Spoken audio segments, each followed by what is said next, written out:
vamos ahora a uno de los salmos más largos, la plegaria por bendición sobre el santuario, el Salmo 132. Dice así: acuérdate, oh Jehová, de David y de toda su aflicción, de cómo juró a Jehová y prometió al fuerte de Jacob: no entraré en la morada de mi casa, ni subiré el lecho de mi estrado, no daré sueño a mis ojos, ni a mis párpados adormecimiento, hasta que haya lugar para Jehová, morada para el fuerte de Jacob. He aquí, en Éfrata lo oímos, lo hallamos en los campos del bosque, estaremos en su tabernáculo, nos postraremos ante el estrado de sus pies. Levántate, oh Jehová, al lugar de tu reposo, tú y el arca de tu poder.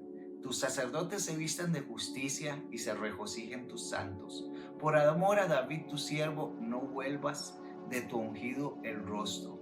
En verdad juró Jehová a David y no se retractará de ello. De tu descendencia pondré sobre su trono, si tus hijos guardaren mi pacto y mi testimonio que yo les enseñaré. Sus hijos también se sentarán sobre tu trono para siempre, porque Jehová ha elegido a Sión, la quiso por habitación para sí. Este es para siempre el lugar de mi reposo. Aquí habitaré porque la he querido. Bendeciré abundantemente su provisión, a sus pobres saciaré de pan. Asimismo visitaré la salvación a sus sacerdotes, y sus santos darán voces de júbilo. Allí haré retoñar el poder de David. He dispuesto lámpara a mi ungido. A sus enemigos visitaré de confusión, mas sobre él florecerá su corona. Entonces vemos acá un himno de procesión, un salmo real y mesiánico, le llaman algunos teólogos. Es el más largo de todos los salmos que hemos estado compartiendo, del 120 al 134, que es ese cántico gradual, que fueron cantados por los peregrinos cuando subieron a Jerusalén, y tiene cierta semejanza con los Salmos 24 y 68, que recuerdan cuando David llevó el arca de Kiriat Jearim a Jerusalén, pero debe ser posterior.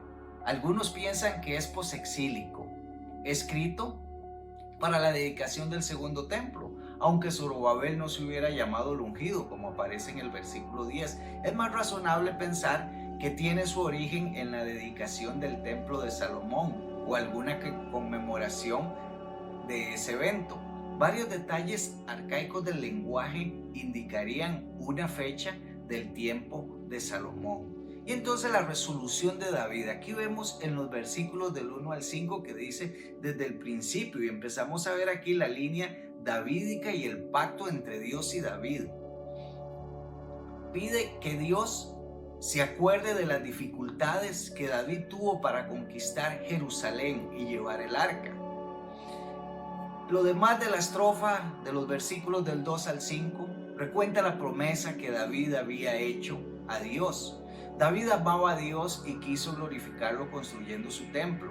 Le fue negado ese privilegio, pero Dios lo bendijo y permitió que preparara todo para que su hijo Salomón le tocara la construcción, lo construyera. Y entonces vemos el segundo punto, la preparación para llevar el arca, en los versículos 6 y 7.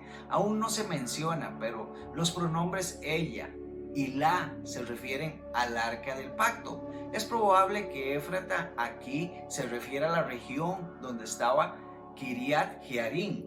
El arca estuvo en Kiriat Jearim durante 20 años. El salmista está recordando el tiempo cuando llevaron a Jerusalén el arca, según 2 Samuel. Ahora vuelve su cara hacia Jerusalén y de su corazón brota un llamado a lo que es la adoración.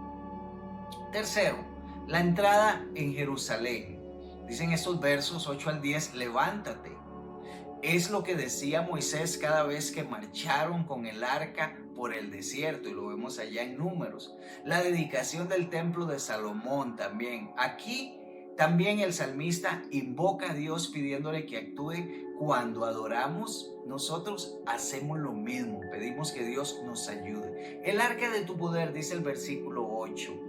La única mención del arca en el libro de los Salmos se da aquí y en Segunda de Crónicas, que se usa la frase el arca de tu poder. Y entonces muestran el gozo de la ocasión y la petición que tiene aquí el rey, el ungido, que sea aceptado por causa de David. El cuarto punto, el pacto de Dios con David, los versículos 11 y 12. Desde el segundo de Samuel en adelante, a través de la Biblia empezamos a ver ese pacto davídico. Y entonces es importante, marca las pautas para la monarquía, provee un marco para muchas profecías mesiánicas y provee la base para las promesas del reino de Dios. Y en el Nuevo Testamento destaca que en y a través de Jesucristo se cumple ese pacto. El pacto con David destaca la gracia de Dios, pero en el versículo 12 muestra que también pide respuesta del hombre. Y el quinto punto y final, Dios eligió a Sión, versículos 13 al 18. El salmista ya pone su atención en Jerusalén. Dios elige personas para cumplir sus propósitos, también elige lugares específicos. La elección de Dios incluye bendición y provisión de sus necesidades.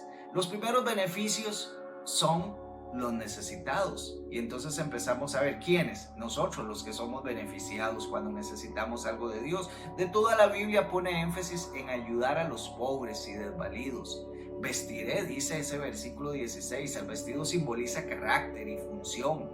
Lo que se pidió en el versículo 9, aquí es prometido. El cuerno es un símbolo de poderío.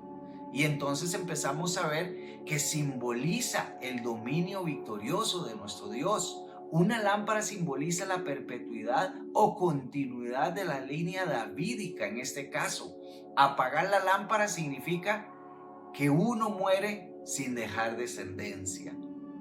El pacto davídico, que significa que uno muere, y entonces vemos acá a David y decimos que con estas promesas apuntar hacia el Mesías. Y ese pacto davídico no solo apunta al Mesías, sino al reino de Dios. Y por eso en el versículo 18 destaca el contraste entre las consecuencias de los que no obedecen a Dios, que son sus enemigos, y el que reina en el poder y en la bendición de Dios.